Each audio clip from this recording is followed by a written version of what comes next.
지금 세계 경제에 조만간 금융위기가 터질 것 같다.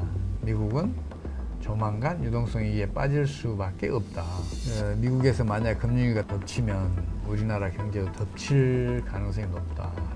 아주 심각한 사태가 벌어질 수가 있다고 생각을 하는데, 국가 경제가 어려움에 빠지면 개인과 기업은 어떻게 해볼 도리가 없어요. 다만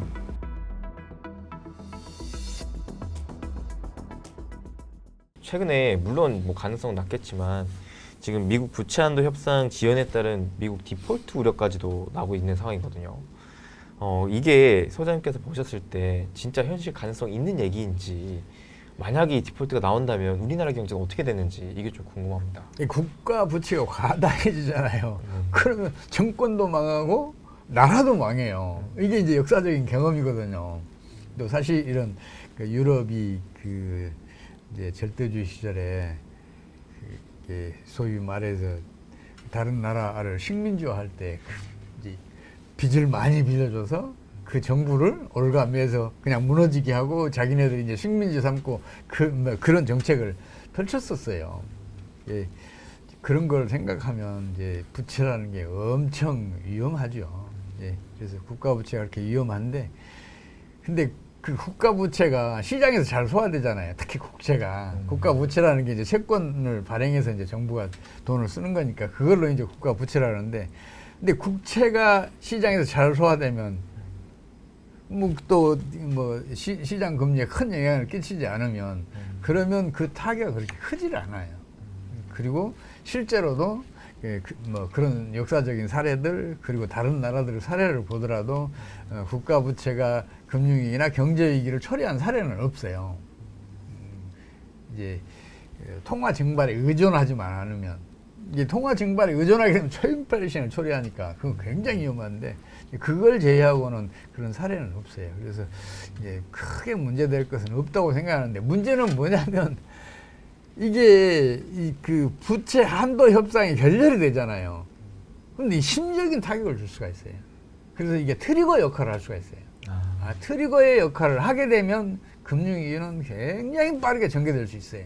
그래서 저도 지금 미국의 부채 협상, 의회와 정부의 이제 그 부채 협상을 지금 주시하고 있는데, 어느 중간선에서 타격이 되지 않겠어요? 그렇죠. 그럴 가능성이 매우 높아 보이긴 합니다. 그러니까요. 네. 그러면은 일단은 올해 연말까지는 우리가 조금은 조심스럽게 투자에 임하는 게 좋을까요? 그럼요. 지금처럼 미래가 불확실하고, 그리고 불투명하잖아요. 무슨 일이 벌어질지 지금 모르는 상황이잖아요. 미국에서 이런 일 터지고 저런 일 터지고 하는데 어떻게 땜빵식으로 잘 버텨나가고 있는데, 이게 이제 땜빵이 안 되는 경우가 터질 수도 있잖아요. 이렇게 어려운 상황일 때는 경제활동, 투자활동 모두 다 최대한 신중하게, 그리고 수비적으로 하는 게 좋죠. 그런데 최근에 사실 우리나라 이 증시 쪽에 봤을 때 또 큰 악재가 하나가 터졌었거든요. SG 사태 이게 터졌었는데, 이게 B2가 조금 꺼졌다고 보긴 하겠지만 그래도 여전히 신용적인 부담이 너무 좀 큰 상황인 것 같습니다. 사실 소장님께서도 경제 병리학적인 측면에서 가장 크게 걱정을 하시는 게 이 신용 파괴 원리잖아요. 사실은 우리나라 경제가 지금처럼 어려워진 거는 가계부채 문제 때문이에요. 이게 가계부채가 사회적 이슈로 등장한 게 2000년 초인데, 당시 우리나라 가계부채 비율의 GDP 대비 비율이 40% 약간 넘었어요. 아주 낮은 수준이었단 말이에요. 근데 그게 가계부채 문제가 국가 경제에 큰 폐해를 입을 것처럼 이제 사회적 이슈로 등장하니까 정책 당국이 이제 가계부채 문제 해소한다고 강력하게 가계 신용을 통제를 해요. 그래서 0%대 증가율로 그냥 억제를 했다고요. 근데 얘들도 잘 크려면 혈액이 그만큼 증가해야 되잖아요. 경제도 잘 성장하려면 유동성이 그만큼 충분히 공급돼야 되는데, 이 가계 부채, 다른 말로는 가계 신용이에요. 이거는 이제 한국은행이 발표하는 경제 지표에 이렇게 나와 있어요. 가계 신용으로 나와 있어요. 이게 이제 가계 부채란 말이에요. 근데 이 가계 신용도 통화의 역할을 해요. 그러니까 그것도 충분히 공급이 돼야 된단 말이에요. 근데 억제했으니까 당연히 경기는 하강하죠. 그러면 어떤 일이 벌어지겠어요? 가계 신용을 억제하니까 돈이 갈 데가 없잖아요. 어디로 가요? 부동산 시장으로 간 거 아니에요. 그래서 2005년, 2006년, 2007년도에 그 뭐 투기 열풍이 강력하게 불었잖아요. 그 다음에 어떤 일이 벌어지겠어요? 저축을 충분히 해야 이 그 집을 살 수 있는 사람들이 큰 빚을 지고서라도 이제 집을 살 수밖에 없는 상황이 되잖아요. 너무 가격이 폭등을 하고 있으니까 저축을 2, 3년 더 해봐야 따라갈 수 없으니까. 그래서 결국은 2007년도 말에는 우리나라 가계부채 비율이 70%로 올라가요. 그러니까 가계부채 비율을 억제한다는 정책이 가계부채 비율을 그렇게 키운 거 아니에요. 그렇다고 해서 가계부채 비율이 높은 게 나쁘다는 얘기는 아니에요. 가계부채 비율이 높은 나라들은요, 대체적으로 국민소득이 높고 경제도 안정적이고 성장을 잘하고 있는 나라들이에요. 심지어 네덜란드 뭐 이런 등등 나라들은 지금 가계부채 비율이 145%를 넘었어요. 미국도 100% 넘어 있고, 지금 우리나라가 지금 현재 지난해 말까지 80% 수준이에요. 80% 초반대 수준인데 그 나라에 비해서는 가계부채율이 훨씬 낮잖아요. 심각한 문제가 아니란 말이에요. 더 중요한 문제는 가계부채 비율이 높은 나라일수록 소득도 높고 안정적인 성장을 한다는 사실이에요. 제가 이거 강조해서 말씀드리는 이유가 제발 가계부채 여기에 관심 좀 끄라는 얘기예요. 왜 그러겠어요? 생각을 해봐요. 은행은 1,000억 달러를 한 기업에 대출해 주는 게 이익이겠어요? 아니면 1억 원씩 1,000개 가게에 대출해 주는 게 이익이겠어요? 비용이 비교가 안 되잖아요. 부실이 나더라도 1,000억 원을 한 기업에 대출해 준 건 쉽게 법률적인 대응을 할 수가 있는데 1억씩 1,000가구에 대출해 줬는데 그 중에 한 100개만 이 부실이 돼봐요. 그 법률적인 대응이 얼마나 어려운데. 그러니까 은행은 기업 대출로 충분히 해준 다음에 남으면, 그러니까 부실 기업 빼고, 네. 경영수지가 나쁜 기업 빼고, 경영수지가 좋은 기업에 충분히 대출해준 다음에 가계에 대출을 해주게 돼 있어요. 이 얘기는 무슨 얘기냐? 자본 축적이 그만큼 충분하다는 얘기고, 자본 축적이 충분하다는 이야기는 그만큼 성장이 그만큼 많이 되고 있다. 국민소득이 높다. 이걸 지금 얘기한단 말이에요. 그 자본 축적 많은 게 나쁜 거예요? 좋은 거예요? 가계부채 비율이 높은 건 아주 바람직한 일이라니까요. 물론 이제 국내 경기가 장기간 부진하니까 가계부채 때문이야 하고 이제 책임을 피해갈 수는 있겠죠. 그걸 내세워서. 근데 그러면 안 돼요. 사실 근본적인 문제는 따로 있는데. 그럼요. 항상 모든 문제는 근원으로 찾아가야 돼요. 의사가 환자 치료할 때 그러잖아요. 이 질병의 근원이 뭐냐. 그 근원에 찾아서 거기에다 처방하잖아요. 경제 문제도 마찬가지. 지금 SG 사태 이후로 이제 부채 문제가 부상해서 또 제 걱정이 커요. 또 거기다 함부로 손댈 것 같아요. 특히 가계부채. 그러면 우리 국민들 입장에서는 이런 어려운 시기에 어떤 식으로 좀 헤쳐나가야 될지가 좀 궁금합니다. 국가 경제가 어려움에 빠지면 개인과 기업은 어떻게 해볼 도리가 없어요.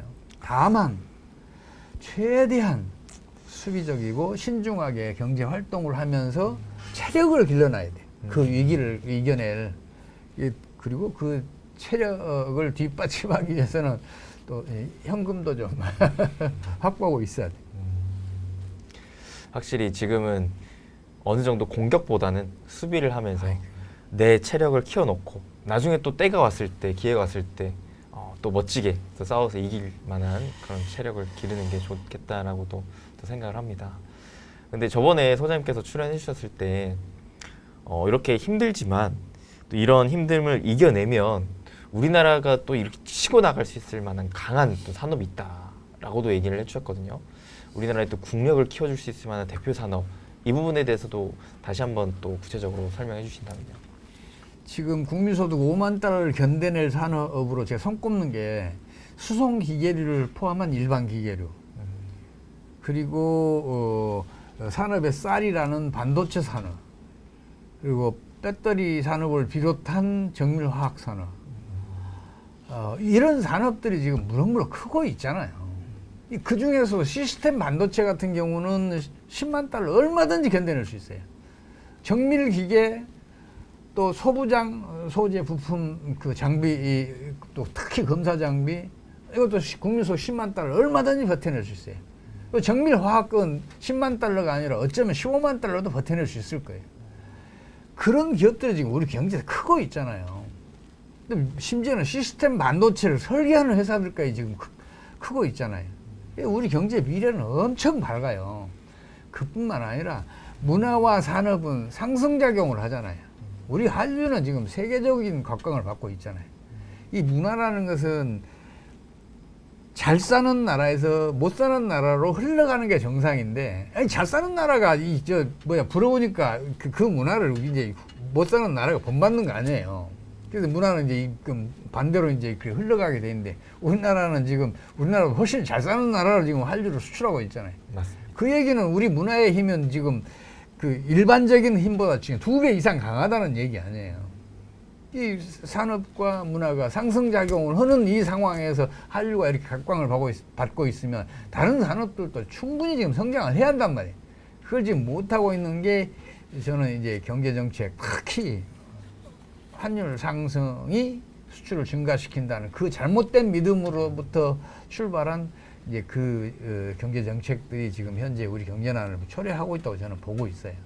그래서 환율의 점진적인 하락만 용인한다면 우리 경제의 미래는 엄청 밝아요. 저는 5년 이내 이번 금융위기만 잘 이제 극복한다면 5년 이내에 국민소득 5만 달러, 아니 6만 달러 갈 수 있다고 봐요. 그리고 그 5년 후에는 10만 달러 넘을 수 있다고 봐요. 우리 경제의 체력은 그만큼 뛰어나고 체력뿐만 아니라 여러 가지 면에서 뛰어나요.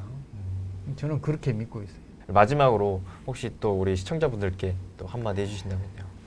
저는 경제학을 배우면서 제일 이상했던 게, 경제학이 왜 경제 병약이 없지? 경제학은 경제체를 유기체로 간주하는데 사람처럼 뛰어난 그 유기체에는 병약이 훨씬 깊게 더 넓게 발달해 있는데 왜 경제학에는 병력이 없을까, 이런 의문을 가졌었고, 그걸 바탕으로 이제 경제 병약을 수립을 했어요. 근데 관심을 가진 건 한 20년 전부터 관심을 가졌는데 돌파구가 마련이 안 되는 거예요. 뭔가 돌파구가 있어야 그 돌파구를 통해서 경제 병약을 수립할 수 있는데 그게 안 됐었는데, 다행히 한 10여 년 전에 그 돌파구가 보이기 시작해서 경제 병약을 수립한 지가 한 10년 됐어요. 근데 그 경제 병약으로 진단했더니 지금 세계 경제에 조만간 금융위기가 터질 것 같다. 그게 어느 나라일지, 언제일지, 어디에서일지 모르지만 분명히 터진다. 이렇게 진단을 하고 있고요. 어쩌면 가능성이 가장 높은 거는 미국이다. 미국은 그동안 고금리 강달러 정책으로 다른 나라에 투자된 국제 금융자본들을 끌어들이고 다른 나라의 국내 저축을 끌어들여서 유동성을 풍부하게 했는데, 이제는 그 재원이 말랐다. 따라서 미국은 조만간 유동성 위기에 빠질 수밖에 없다. 신용 수축이 일어날 수밖에 없다. 이렇게 믿고 있어요. 그래서 미국에서 만약 금융위기가 덮치면 우리나라 경제도 덮칠 가능성이 높다. 아주 심각한 사태가 벌어질 수가 있다고 생각을 하는데, 저건 어떤 위기든 어떤 파국이든 미리 파악을 하고 대처를 하면 그걸 피해를 최소화할 수 있잖아요. 그래서 이제 여러분들께서도 미리미리 그런 사태에 대비를 하시면 좋겠다, 이런 생각에 제가 지금 이것저것 불려다니면서 열심히 지금 설파하고 있습니다. 제발 그래주길 바랍니다. 여러분들이 잘 돼야 국가도 잘 됩니다. 감사합니다. 네, 오늘 이렇게 최용식 소장님 모시고 다양한 사이트 들어봤습니다.